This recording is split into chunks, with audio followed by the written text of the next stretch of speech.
sing gromang rakiting nawang sasongko macarana jaganyo kang kinarya momong kinarya momong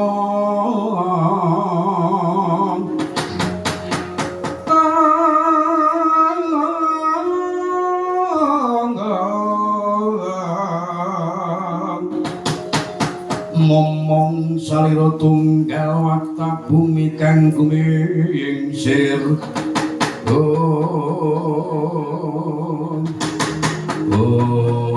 kagangan Kawutra punapa Di Guru larut sayanipun bindi tingalipun Kakang nggih Di Guru amargi patih ngembat keputihanipun Kala Skipu ngamu punggung ngantos para dewa-dewa boten wonten ing saged ngendhih kridanipun pun patih Kala Skipu.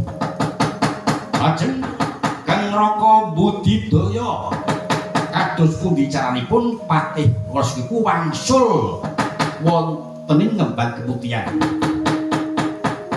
Lajeng katimbalan sampun ulun reka daya nanging mangke kira becanipun Prabu Kaga Pracana mangertos yen ulun sejatosipun cidra kalian patih Kala Skipu.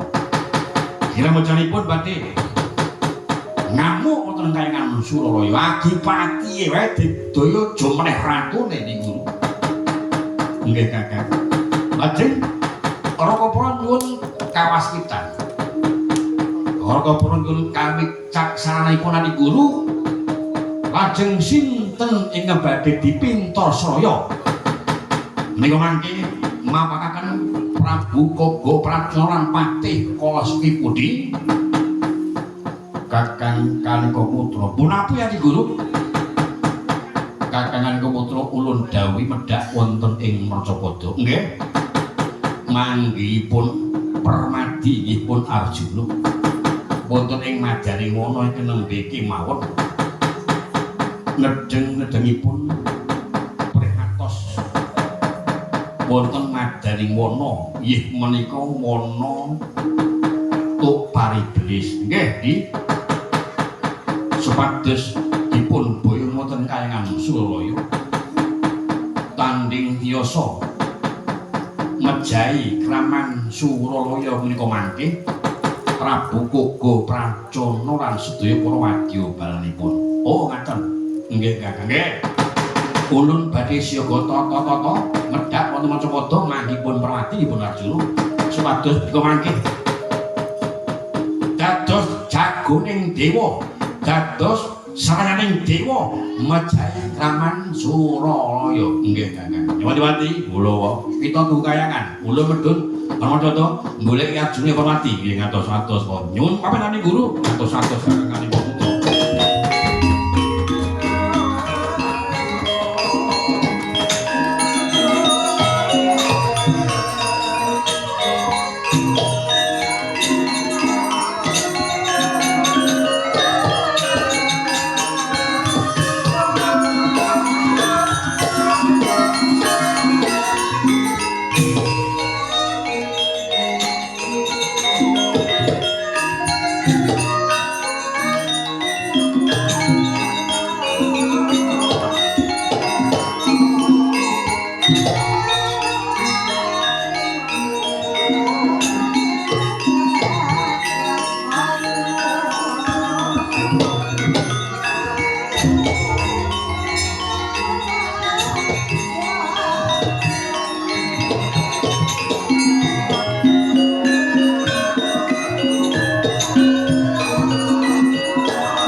ing kraton Tembat Kemutian kang dumunung ana paparing gunung papaning Winarata kanan kiri kraton Katawadas curi jurang jrum persokan bung panyoto Kiar Cumanda jin setan wiprayangan kleng balung tandak ilu-ilu Banaspati Jangkong Marudaya ana tirta kang budheg memblek-memblek piket pranyata kinarya pangsanganing para kawula sapraja kang sanyatane papan blasak papan awis Jawa nanging ngundhak kraton kang gawat kelima-limat bingit kepati-pati nenggih kocapa kang pinuju lenggah ana ing Dampar ngaglah sira tumpang bergancang Nalendra Gandarwa Jejuluk Prabu Koga Pracana ya Koga Pracana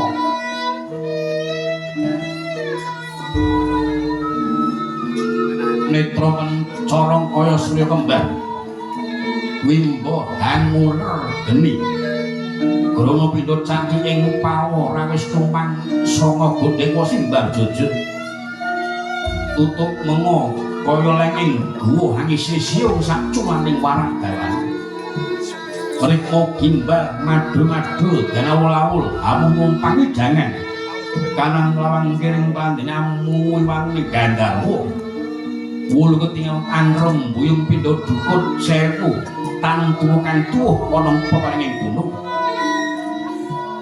suku sabongkoting metal yen pinuju duka kinarja mangkah tumapaking suku bisa jemblong sak tapak tilasing sumur jerone yen petak kaya gelap yen sego kaya gluduk yen guyu kaya grujugan nenggih kocapa ingkang keparengayun kadang sinurwedi marang mata Tembat Kemutian Lendra saking kraton Tambalun Jejuluk Prabu Sasa Hangara mungalaken dodong ngangulungaken jaga mukaya konjem bantu nata ing Tembat Kemutian ngantu-antu marang Patih Kolos Kipu kang den dawuhi nglamar widodari Bathari Gagar Mayang Kuninga kengrayi Prabu Sasrambar ngadhep ing kono sigra gupuh ngenyo ngajarani kocapa rumeng daya kang kawijil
dampar kencana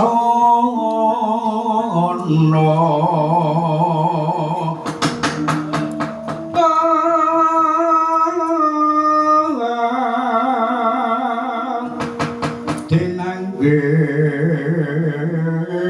dampar kencana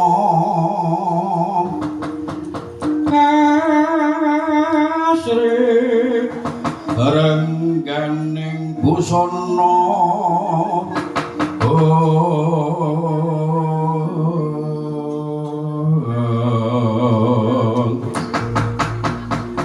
kinontrang kontrang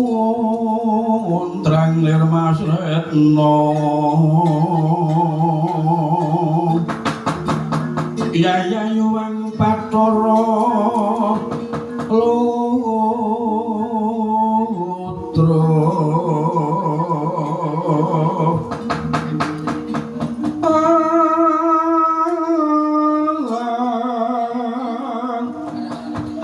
sini wong tinju moyo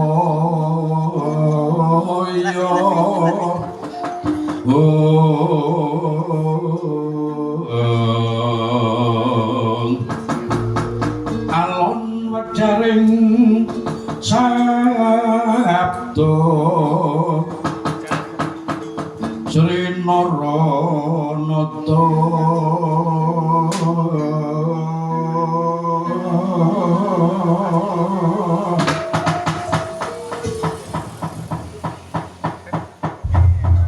Arjoko belah plis lanang bodoh jeki kanthi adiku Nyai Prabu Sosramlir Jumadung dawa Prabu penak nombono ngadep yo di dateng sendika kados boten krang rayake nggihipun ing Reng Abiyantara tak timbali maju wonten pangku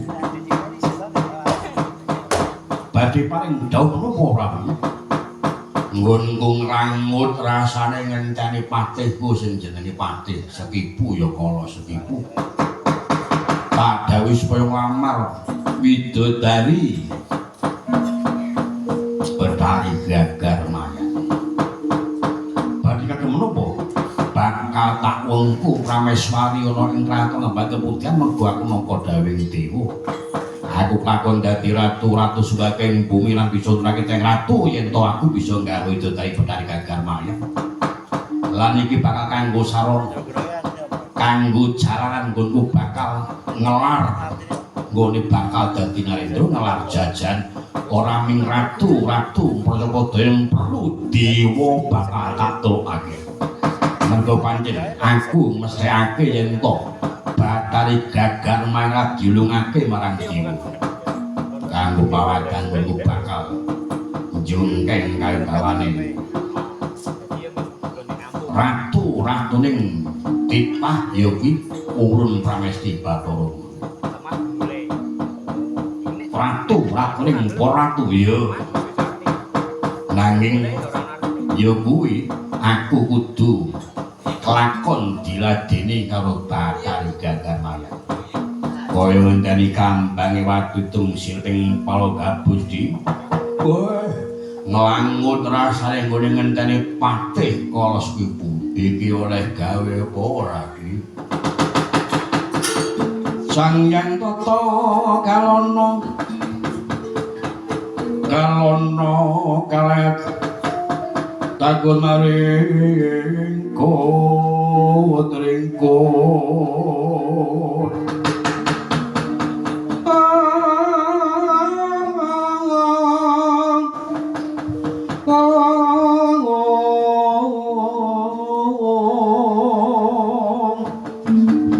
netra magroyang Indo Surya kembar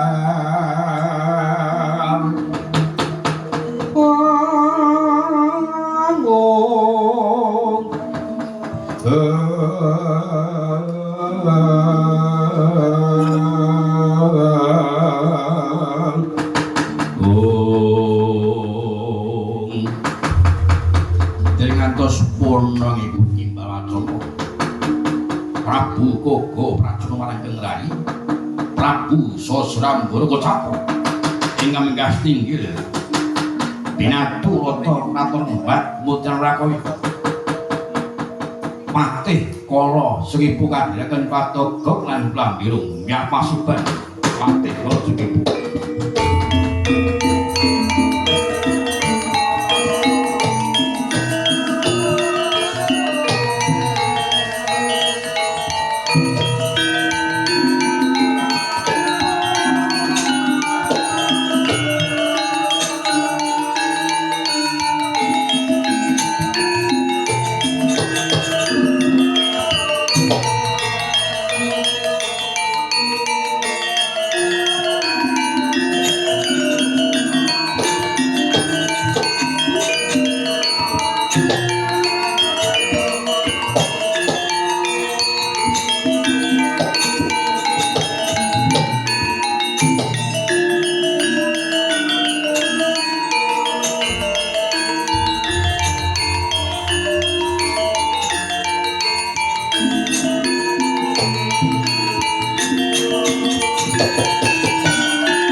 Sanjang Tata Kalono kala takon maringkut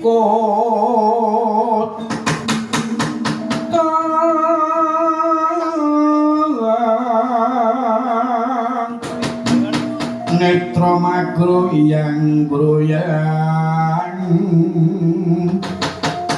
pindha surya gambar mangesos pindha maruta pindha maruta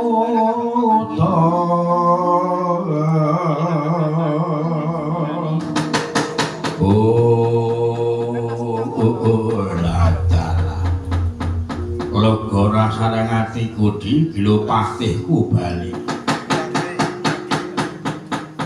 mestine wae oleh gawe katitik kaya bungah rasane dipun timbang Prabu ya patih kala Sekipu padha Raharja Wiswana nun nampi paestu dalam padhasipun kados Ida Wiswana syukur goblok karo ngelung wonten dawuh bodho slamet nggih wilujeng sinuwun patih kala Sekipu iki mengwar matur apa ya lho ngantuk wong ning mulih ki ora kandha-kandha karo awake dhewe lho ngerti-ngerti jang mulih karepe ki ade ora ngerti ana apa patih kala Sekipu oleh bali ana ratempat Gondyan apa pancen kowe oleh gawe katitik pasul lan bungah aku mangerti yen to marem rasane ati ayo bloko karo aku sinuwun be dereng saged angsal damel anggenipun boyong tari gagar mayang urung oleh gawe dereng aku bunga rasane atimu sampun nampi ngendikanipun Sang Hyang Ndrada kuwi ya pepatih ing Suralaya anggenipun boyong pun Bathari Gagar Mayang mawi dinten Selasa kliwat tanggal 19 sasi Jumadilawas tanggal 13 sasi Jumadilawas dinane Selasa kliwat Nur dina Selasa kliwat tanggal 19 sasi Jumadilawas kapan kok apate goblok ora aku goblok piye kok niku ora ana tanggal 9 kok entek niku ora ana dina Selasa kliwat niku ora ana Selasa ya kliwon sasi Jumadilawas niku mboten nonton sasi Jumadilawas lho sampeyan niku diapusi dewa dalah tuko yasin iki kuwat-watone kladi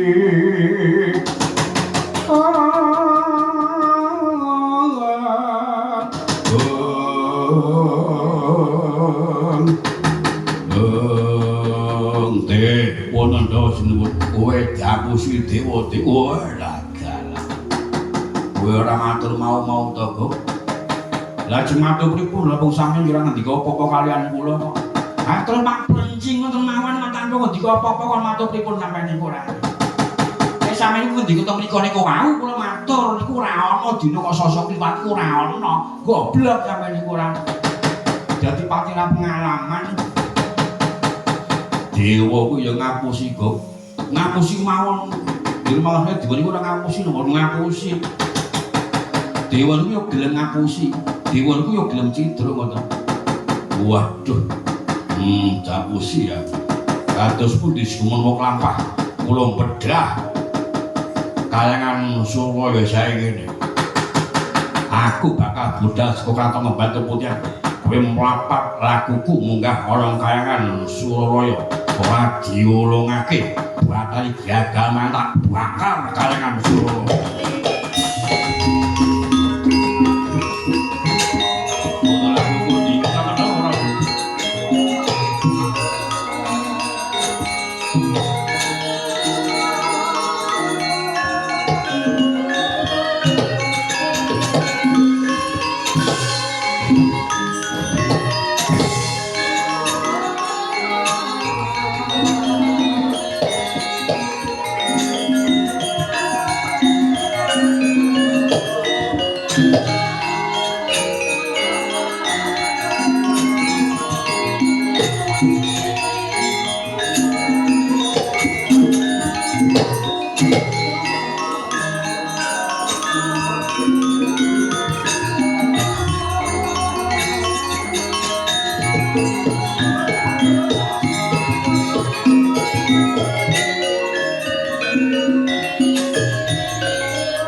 nyoban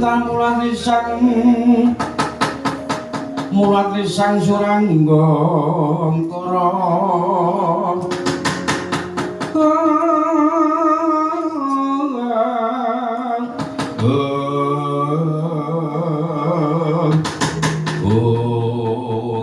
adalah nggonku mlaku tuture tindae kok Prabu iki ana satriya cilik kenclang kenceling kenceng sapa kowe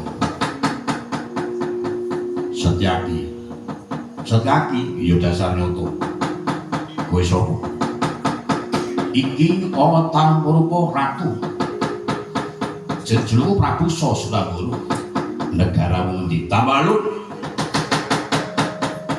arep mlaku menyang ngendi tusuk-tusuk wonten alas aku bakal tuturi marang Prabu Koko Prajana dene bakal ngayunake marang Idodel Sukayangan ya kuwi Bathari Ganggan Mayang ya ora diulungake lakon didadekake Karangabang Kayangan Suralaya mumpung durung kena tulak sari ing Dewa Bali piye mumpung durung kena tulak sari ing Dewa Bali ora gelem bareng ati-ati lakon ana ratu aku gapeng silae wah dalah kowe buaya iki surang nang perkara wae watekan ngaji jek-jek mantos sastra jendang tumpang sungguh rapake tebak diadamu bablas nyawamu aja minggat bidi jebol diadamu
percuma.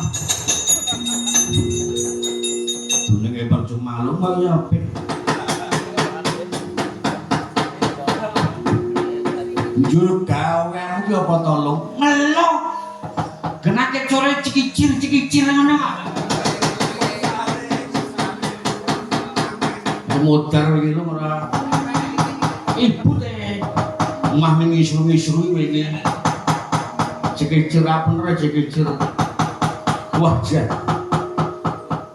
Bonek melu aku sing tertib, Kok. Kula nggih tertib melu sapa-sapa tertib ngono niku. Karena yo ganti juragan aja mulane. Mau melu patih poros iku saiki melu kuwi Prabu sapa? Sosor ora sosor. Sosro sapa jenenge? Sosraboro lah iya mah. Dadi juragan monggo pira ora ngerti awake dhewe lah iya. Apane angge banyane kok ya. Iki nek melu kae iki ora termasuk nomor 1 lho. Iki melu kae tetep dadi rombongan biasa. Dadi rek iso ngebasi karo rombongan. Waduh cilaka ki aku. Monggo ade ora jamak-jamak. Mas ora main iki. Ayo main nang omah ngapa ta? Lah iya. Nang omah ngarep wedhus kok. Sementing yang boy nang sithik mulane iku. Oh kok. Lah niki no bilu niku nak senengane iso ngarani babagan ngendi ya. Lho karang tenaga kok yo mostro sampean iku ora. Mas ngati tenaga kok mostro. Aku ketemu Saki, waduh. Niku bocah wingi sore iya. Hati-hati lho. Niku nek dadi senopati durung suwe niku. Durung suwe kok dereng. Niku bocah durung irang pupuk lempoyangan ora lempoyangan. Lempoyangan di stasiun niku ora. Bocah urung apik lho niku bocah deg tanpa guru. Niku sing ngomong biyen Gendruwo Raja Bali. Biyen nggih sing ngomong nika ana sing ngomong Gendruwo Raja Singa. Kowe iku mau wae ora. Mundur labrake atos-atos niku.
Mundur mawon rebut balung tan puisi rebut kemiring mriko apa mungsuh bocah nika ora ana gunane sampe tujuane teng kayangan nututi Kang Raka Prabu Kaga Pracana mundur saking ayuda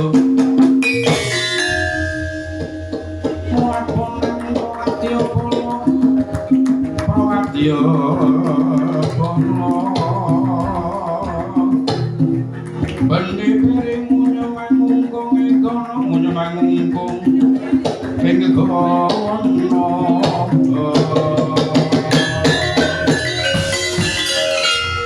cekak kejukiran kuwi iso nglawan sak mungkurku tak aturke ratu Gustiku kurang bejane siram bakal kanggo keset munggah sari kok Prabu